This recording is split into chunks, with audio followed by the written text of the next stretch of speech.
भगवा रंग जवानी का। शहर के बड़ा बम पर आयोजित आतंकवाद के खिलाफ जनमत संग्रह और शहीदों के परिवारों के सम्मान समारोह के बाद इस कार्यक्रम में आई वक्ता काजल हिंदुस्तानी और बाबा श्याम सिंह मौर्य ने आतंकवाद और लव जिहाद के खिलाफ जमकर आवाज उठाई। इसी के साथ एक विशाल मशाल मार्च भी निकला। हिंदू आतंकवादी होता तो क्या 1947 होता? अगर हिंदू आतंकवादी होता तो क्या कश्मीरी हिंदुओं का पलायन होता? अगर हिंदू आतंकवादी होता तो क्या बंगाल में हिंदू मारे जाते? अगर हिंदू आतंकवादी होता तो क्या खंडवा होता? अगर हिंदू आतंकवादी होते तो केरला होता? अगर हिंदू आतंकवादी होता तो आज हिंदू बहुसंख्यक होता। आज इस भूमि से जिहादियों को जवाब देने आई हूँ, इन विधर्मियों को जवाब देने आई हूँ जो हमें काफिर समझते हैं।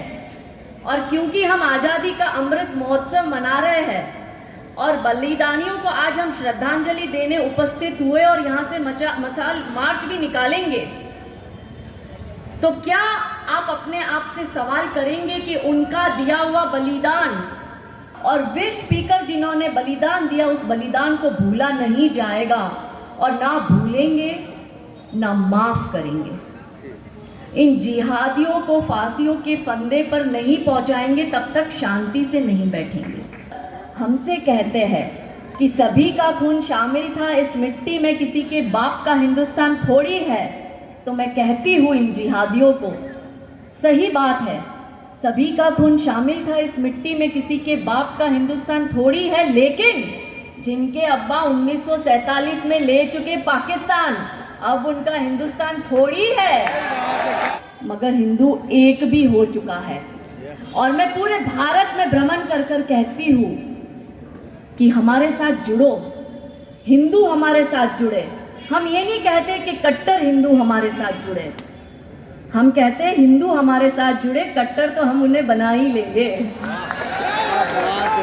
बढ़ रहा है, पनप रहा है और वो है बौद्धिक आतंकवाद। और ये बौद्धिक आतंकवाद को आप जब तक नहीं समझेंगे आपको पता ही नहीं चलेगा कि आपके सामने गोली से उस ठोकना है।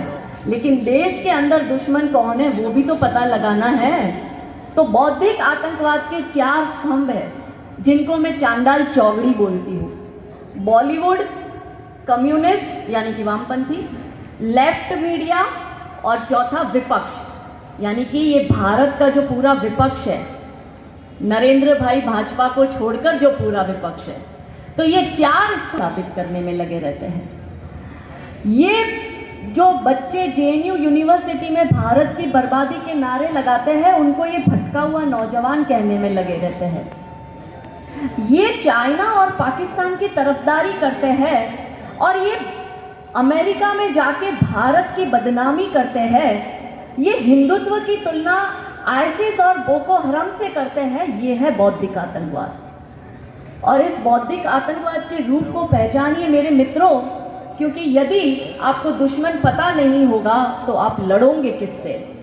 शाहीन बाग में बैठ के ये बौद्धिक आतंकवादी जो है वो पाकिस्तान के लेखक की कविता कहते हैं और कहते हैं कि हम देखेंगे, हम देखेंगे। आपने सुनी ये कविता? जब शाहीन बाग से ये वामपंथी ये कविता गा रहे थे, मैं आज खंडवा से कहती हूँ तुम क्या देखोगे? तुम कहते हो हम देखेंगे, अरे मैं कहती हूँ हम देख चुके 1947 का बंटवारा। तुम कहते हो तुम देखोगे, अरे हम देख चुके पाकिस्तान से आती उन ट्रेनों में कटती हिंदुओं की लाशें। तुम कहते हो तुम देखोगे, तुम क्या देखोगे? हम देख चुके हैं, हम देख चुके हैं कश्मीरी हिंदुओं का पलायन। तुम कहते हो तुम देखोगे, अरे हम देख चुके हैं। और आगे बर्बादी ना हो इसलिए ये महिला अपने घर से निकली छोटे छोटे बच्चों को छोड़ के कि हो गया है रण शंखनाद, अब तांडव मचाना होगा। हो गया है रण शंखनाद, अब तांडव मचाना होगा। हर एक सनातनियों को एकजुट करके हिंदू राष्ट्र बनाना होगा। गुजरात का आतंकवादी वो अब्दुल लतीफ, उस पे बनी है रईस मूवी। जिस क्राइम रिपोर्टर के सामने ये पूरा हादसा हुआ था और उसका एनकाउंटर हुआ था अब्दुल लतीफ का, जब ये शाहरुख खान को लेके पाकिस्तान से एक हीरोइन एक्सपोर्ट करके रईस फिल्म बनाते हैं, तो वही क्राइम रिपोर्टर अपनी 15 वर्ष की बच्ची को लेके थिएटर में जाते हैं। सॉफ्ट पावर कैसे काम करता है ये समझना होगा आपको, आपका दुश्मन पता करना होगा। बच्ची को लेके थिएटर में गए, जब पूरी पिक्चर खत्म हुई तो उसकी 15 साल की बच्ची ने अपने पिता से क्या कहा पता है? कि अब्दुल लतीफ तो इतना अच्छा था, गुजरात पुलिस खराब थी जिसने उसका एनकाउंटर किया। उस पिता को उसी वक्त शौक लगा कि जिस अब्दुल लतीफ से पूरा गुजरात कांप उठा था, जिस पिता ने लाइव उस अब्दुल लतीफ के आतंक को देखा, जो इसने क्राइम रिपोर्टिंग की, उसकी 15 वर्ष की बच्ची फिल्म देखकर ये कह रही है कि उसका गलत एनकाउंटर हुआ क्योंकि शाहरुख खान को अब्दुल लतीफ के रोल में रखा, उसको वही प्यार भरे गाने दिए, वही शेर और शायरियाँ दी और वही सूफी अंदाज दिया, और एक खूबसूरत सी पाकिस्तान की हीरोइन जो है वो हवाले के माध्यम से आ गई। दर्द पहले तो था ही और ज़्यादा हो जाएगा। फिर उस पिता ने किताब लिखी और अब्दुल लतीफ की पूरी सच्चाई उस पर लिखी। इसी तरह से आपने पिक्चर देखी होगी हसीना पारकर, दाऊद की बहन पे फिल्म बनाई।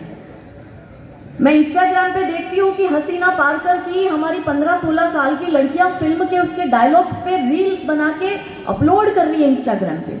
मुझे ताज्जुब हुआ, मुझे हैरानी हुई कि ये क्या, कौन सी, और ये भारत जा रहा है। बॉलीवुड का कुकर्म देखो कि आपको लगता है कि ये तो आर्टिस्ट ने एक पंडित की बेटी को एक खच्चर चराने वाले विधर्मी से प्यार हो जाता है।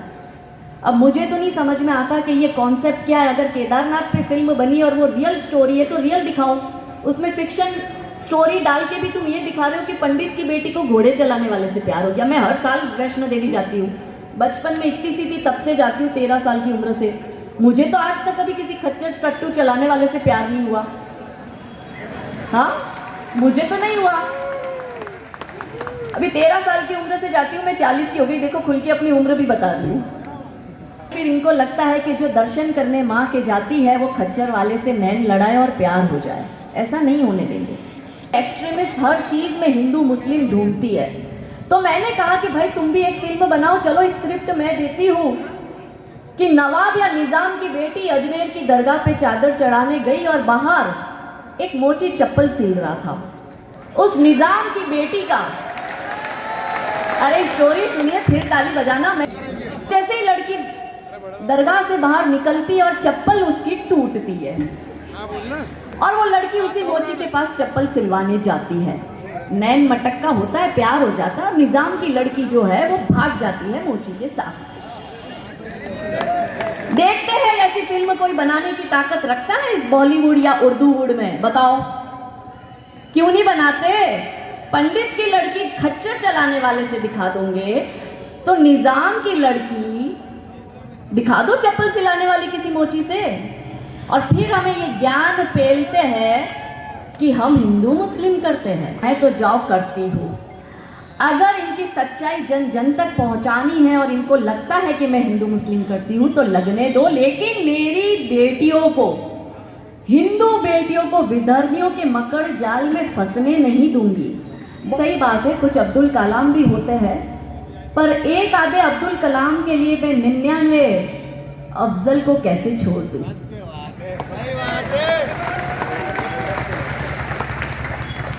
अगर आतंकवाद को इजराइल की तरह जवाब दोगे तो ही ये जंग आतंकवाद के खिलाफ जीतोगे, वरना पृथ्वीराज चौहान ने तो 17 बार माफी दी थी। क्या बातचीत से बात बनी? की प्रॉपर्टी पे अतिक्रमण करते हैं, हम आवाज उठाते हैं तो कहते हैं कि भाईचारा खतरे में है। अरे भाई तो क्या करूं मैं? आरती की थाली लेकर आऊं और ऐसा कहूं कि भाई आओ हमारे घर में घुसो, कर लो अतिक्रमण, हम बाहर निकल जाते हैं। अगर बोलेंगे तो भाईचारा नष्ट हो जाएगा और विरोध करेंगे तो हिंदू आतंकवाद हो जाएगा। ये कैसा भाईचारा है? मुझे नहीं समझ में आता। आप मुझे एक बात बताओ, ये मदरसे इतने इनके खोल रखे हैं, मस्जिदें इतनी अतिक्रमण कर करके इन्होंने बड़ी कर दी, दरगाह इन्होंने अतिक्रमण अवैध कब्जे कर करके बना दिए, तो भाइयों रोड पे काहे नमाज पढ़ते हो?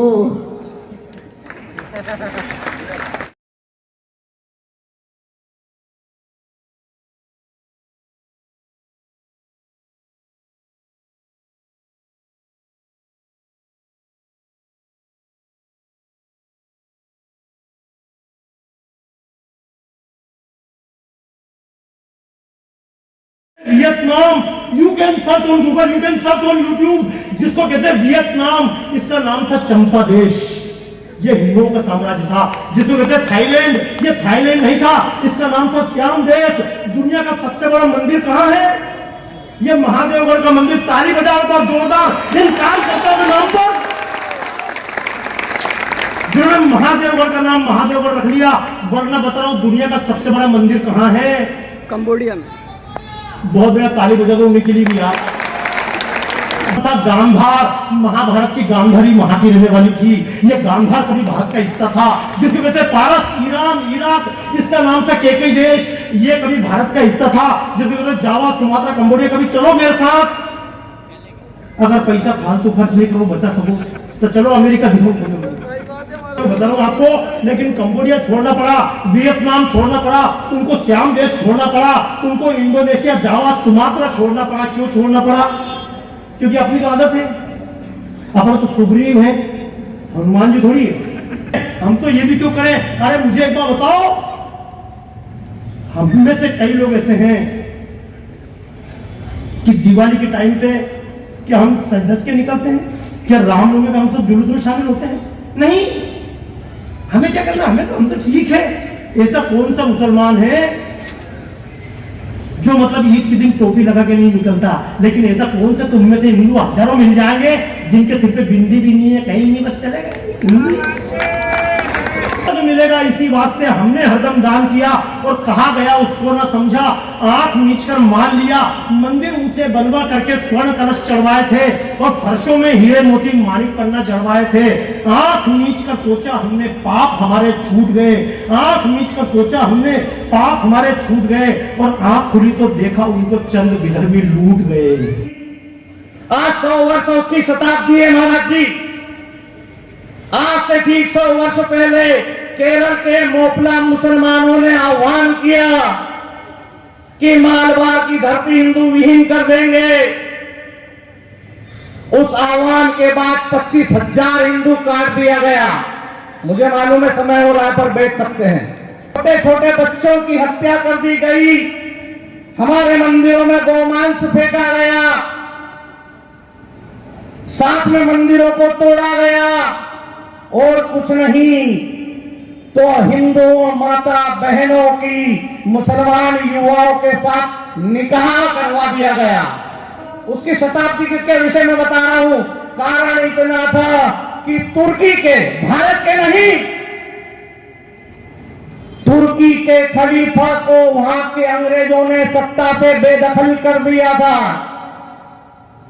उस तुर्की के खलीफा के लिए, उस तुर्की के खलीफा को मुस्लिमों का, पूरे विश्व के मुस्लिमों का हीरो नहीं बना पाए, इसलिए उन्होंने ये जंग भारत में छेड़ी थी।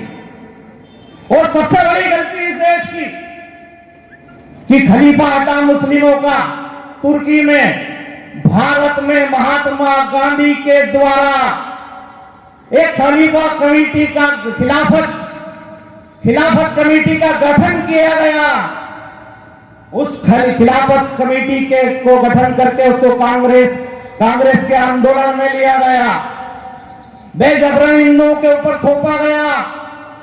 वो थोपने के बाद जब वो खिलाफत आंदोलन चालू हुआ तो मुसलमान जहां भी जाते वहां इस्लाम की बात करते, इस्लाम खतरे में है की बात करते। क्यों नहीं हो रहा है? सिर्फ ये गुस्सा उतारने के लिए 25,000 हिंदुओं का कत्ल कर दिया गया।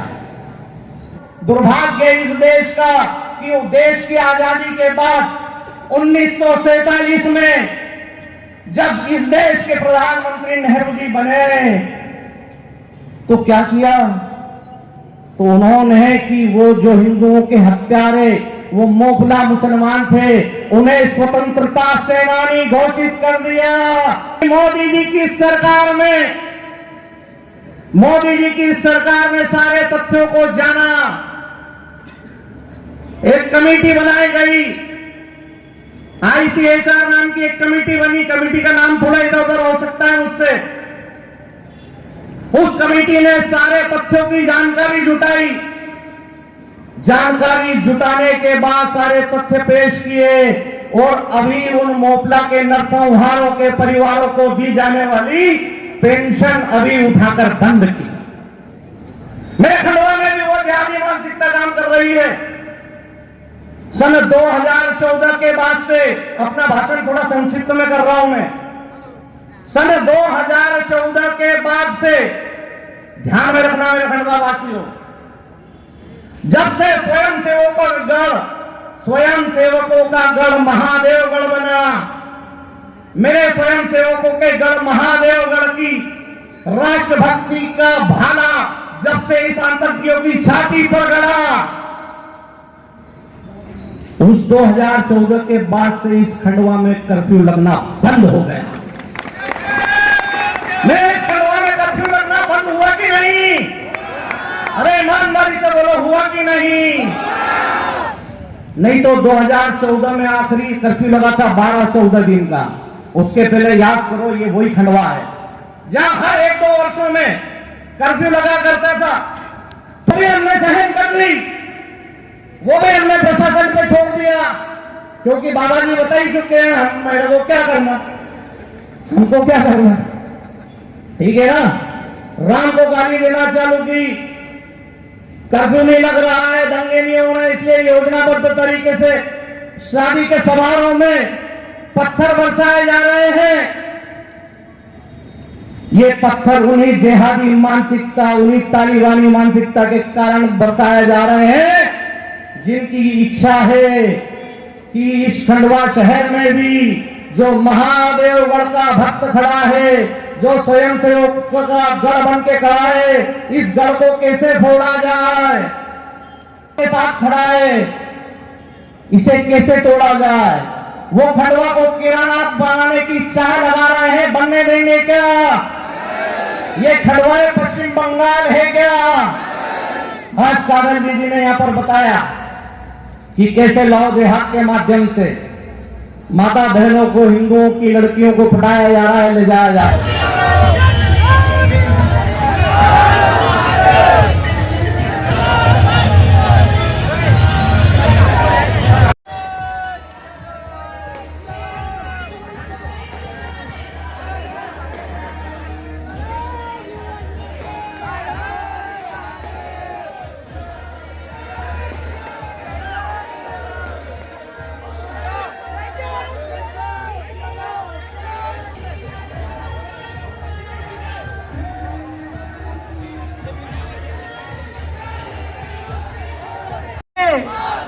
वंदे वंदे